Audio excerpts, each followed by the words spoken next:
सारे मुद्दे उठाए यहाँ पर विजय कौशिक जी, किस तरह से देख रहे हैं आप प्रधानमंत्री मोदी के बयान को? प्रधानमंत्री मोदी ने साफ साफ कहा कि यहाँ पर कांग्रेस तुष्टीकरण की राजनीति करती है और वो तस्वीर याद दिलाते हुए उन्होंने कहा कि कुछ लोग थे जो आतंकियों के समर्थन में रोते हुए दिखाई दिए थे। क्या फीडबैक और क्या आपका कमबैक विजय कौशिक जी कांग्रेस की तरफ से? देखिए, ये जो एनकाउंटर था ये दिल्ली पुलिस ने नहीं किया था, ये मोदी जी ने किया था, ये भाजपा के लोगों ने किया था। इसलिए ये आरोप लगाते हैं कि कांग्रेस आंसू बहा रही थी, जबकि इन्हें मालूम होना चाहिए कि देश में कांग्रेस की सरकार थी, दिल्ली में कांग्रेस की सरकार थी।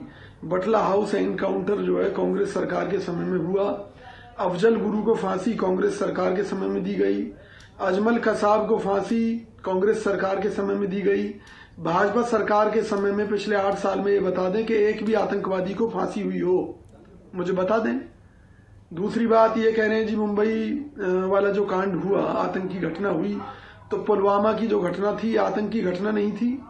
इनके राज में तो जो एक डीएसपी पकड़ा गया था जो आतंकवादियों को इधर से उधर ले जाने का काम करता था, मोदी सरकार के इशारे पर, ऐसा उसने कहा था कि सरकार के इशारे पर करता है। उस मामले का खुलासा आज तक मोदी सरकार ने नहीं किया है कि उस घटना में उस अधिकारी का क्या हुआ, उस मामले की सच्चाई क्या थी। पुलवामा हमले को भी लेकर यही खबरें आई मीडिया में कि ये भी एक सुनियोजित साजिश थी। तो ये सरकार की साजिश थी या पाकिस्तान की साजिश थी, इन चीजों का कभी खुलासा नहीं हुआ। क्योंकि जब पुलवामा की घटना हुई थी, इतना बड़ा आतंकी हमला हुआ था, तो माननीय मोदी जी शूटिंग में व्यस्त थे डिस्कवरी चैनल की। आप एक चीज देखिए, इस भाजपा सरकार की साजिश को समझिए।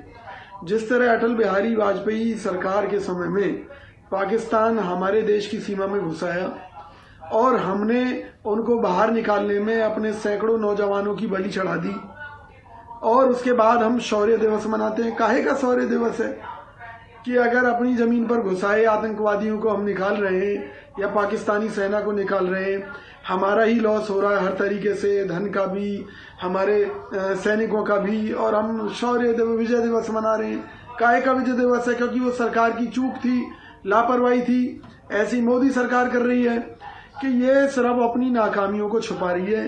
ये कहते थे नोटबंदी से ये होगा वो होगा, देश का नुकसान होने के अलावा क्या हुआ? आज 2000 के नोट दिखाई देते हैं मार्केट में? बताइए मुझे। जनता पूछ रही है मोदी से, मोदी जी 2000 के नोट कहाँ चले गए? लोगों को बैंक में दर्शन नहीं हो रहे, बाजार में दर्शन नहीं हो रहे, और अब नकली नोटों की भी बाढ़ आने लगी है। 2000 के नकली नोट आने लगे हैं, 500 के नकली नोट आने लगे हैं। तो मेरी तो ये समझ से बाहर है, ये जो दोगली नीतियां हैं, जो जुमलों की राजनीति है। अरे जितने लोग आतंकी घटनाओं से मरते हैं, अगर भाजपा के राज में उतने लोग, उससे ज्यादा लोग शराब पीने से, जहरीली शराब पीने से मर रहे हैं गुजरात के अंदर, तो मुझे बताइए कि क्या ये भी आतंकी घटनाएं नहीं है क्या? अगर शराब माफिया गुजरात में पल बढ़ रहा है, या जो है पूरे देश के अंदर अफीम, चरस, गांजा ये जो बिक रहा है जिससे हजारों लोग मर रहे हैं, क्या इसके लिए भी बीजेपी जिम्मेवार नहीं है क्या? क्या ये आतंकी घटनाओं से कम है क्या चीजें जी? या इनके लिए भी कांग्रेस दोषी है? जी बिल्कुल, सवाल हम आपसे ये जो आपने किए इसका जवाब भी हमसे लेंगे। बिल्कुल विजय जी, इसकी वो पूरे देश ने देखी, उस वीडियो में क्या कुछ कहा। ऐसे में पीएम मोदी ने जो आरोप लगाए तुष्टीकरण का, उस पर कांग्रेस किस तरह से सफाई देगी? देखिए, सबसे पहली बात तो मैं आपको बीजेपी की बात बता देता हूं। बीजेपी कहती और है, करती कुछ और है। और अब तो इन्होंने स्पष्ट नारा दे रखा है कि ये मुस्लिमों का भी विश्वास जीतने में लगे हुए हैं। उत्तर प्रदेश के अंदर पसमानदा मुसलमानों को लेकर इन्होंने जो जिस तरह की तैयारियां कर रखी हैं, जिस तरह के काम कर रहे हैं, पूरे देश के सामने हैं। बहरहाल, मुस्लिम तुष्टीकरण की राजनीति अगर इस देश में कोई कर रहा है तो केवल भारतीय जनता पार्टी कर रही है, कांग्रेस ने कभी नहीं की।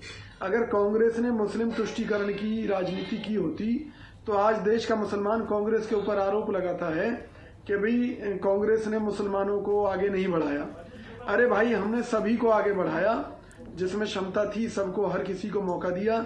हमने जातिगत आधार पर किसी को आगे नहीं बढ़ाया, हमने भारतीयता के आधार पर, गरीबी के आधार पर हर क्षेत्र में हर जाति वर्ग को मौका देने की कोशिश की। अब कांग्रेस सरकार की राजनीति आपको बता देता हूं। कांग्रेस सरकार के समय में खूब सर्जिकल स्ट्राइकें होती थी। सेना का कोई भी व्यक्ति ईमानदारी से बात आपको बता सकता है। लेकिन ये भारत सरकार की हमारी पॉलिसी थी कि हम एक तरफ पाकिस्तान को पीटते थे और हम अंतर्राष्ट्रीय स्तर पर ये दिखाते थे कि पाकिस्तान ने हमारे साथ जो घटनाएं की हैं हम केवल उन्हीं का ब्यौरा देते थे, हम कभी ये नहीं बताते थे कि बदले में हमने क्या किया। लेकिन पहली बार मोदी सरकार ऐसी आई जिसने कुछ ना करते हुए भी इस तरह का ड्रामा रचा पूरी दुनिया के सामने कि जैसे भारत कितना बड़ा हमलावर देश है जो पाकिस्तान में घुसकर वहां पर लोगों को मार आता है, और वहां जो है कोई उस तरह के प्रोग्राम नहीं होते कि जहां हजारों लोग मर गए हों तो उनके शवों को ठिकाने लगाने का काम कहीं विधिवत हुआ हो। तो जब उनको लेकर सवाल उठाया जाता है तो मोदी सरकार ये कहती है कि जी हम सेना के ऊपर सवाल उठा रहे हैं। हम सेना पर सवाल नहीं उठा रहे, सेना के नाम पर जो राजनीति हो रही है हम उसके ऊपर सवाल उठाते हैं। और इसका एक सबूत देता हूं, जब पुलवामा कांड हुआ उसके बाद में भाजपा के लोग सैनिक की वर्दी पहनने लगे, अपने प्रोग्रामों में सेना के बोर्ड लगाने लगे, उसके ऊपर सुप्रीम कोर्ट को रोक लगानी पड़ी कि आप सेना की वर्दी या उनके जो तौर तरीके हैं उनका इस्तेमाल चुनाव में नहीं करोगे। इससे बड़ी शर्मिंदगी वाली बात देश में नहीं हो सकती कि एक राजनीतिक पार्टी अपने फायदे के लिए सेना के लोगों का इस्तेमाल करने से नहीं चूकती। और ये भाजपा की सरकार थी जिसमें शहीदों के ताबूतों में भी घोटाला किया था भाजपा के लोगों ने। ये देश भूला नहीं है, लेकिन जुमलों की राजनीति चल रही है। इनसे 2 करोड़ रोजगार की पूछो जो इन्होंने कही थी कि भी 2 करोड़ रोजगार हर साल देंगे। इनसे पूछिए 15 लाख अकाउंट में आएंगे, काला धन वापस आएगा। इन्होंने कहा था कि भी 100 स्मार्ट सिटी बनेंगे, गंगा साफ होगी, हजारों करोड़ रुपए खा गए। कोरोना वैक्सीन एक बहुत बड़ा घोटाला थी जिसमें से देश के लाखों लोग मर गए, उसका भी जवाब नहीं दे पा रहे मोदी जी। सिर्फ गुमराह करते हैं देश की जनता को, और जब तक गुमराह हो रही है जनता हो रही है, लेकिन कभी तो आंखें खुलेंगी। इसीलिए राहुल गांधी जी सड़कों पर उतरे हुए हैं। अरे भाई, जब हमारे देश का संविधान ये कहता है सब नागरिकों को बराबर के अधिकार हैं, तो अगर एक पादरी से बात कर ली राहुल गांधी ने तो क्या पाप कर दिया? किसी साधु से बात कर ली तो क्या पाप कर लिया? भाई क्या मोदी जी नहीं करते क्या?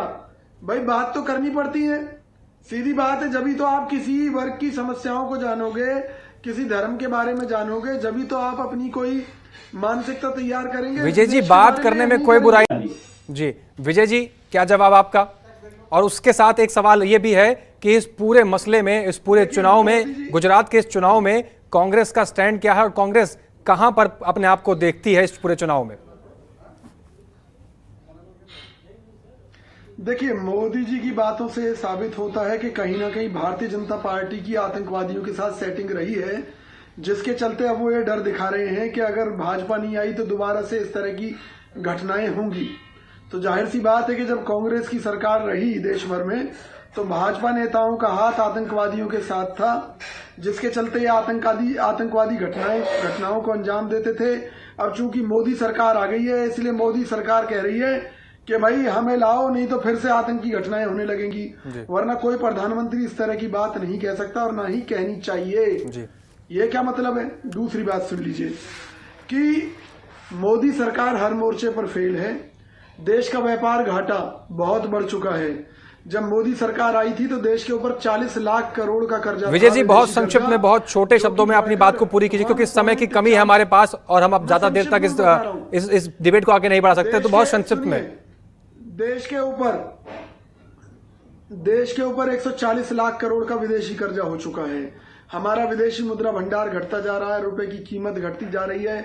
देश हर मोर्चे पर बेहाल है और निश्चित तौर पर इसकी जिम्मेवार मोदी सरकार है। लोगों की नौकरियां छिन रही हैं, महंगाई ने लोगों का जीना दूभर कर रखा है, मेडिकल सुविधाओं में लोगों के साथ लूट हो रही है, शिक्षा के क्षेत्र में लोगों के साथ लूट हो रही है।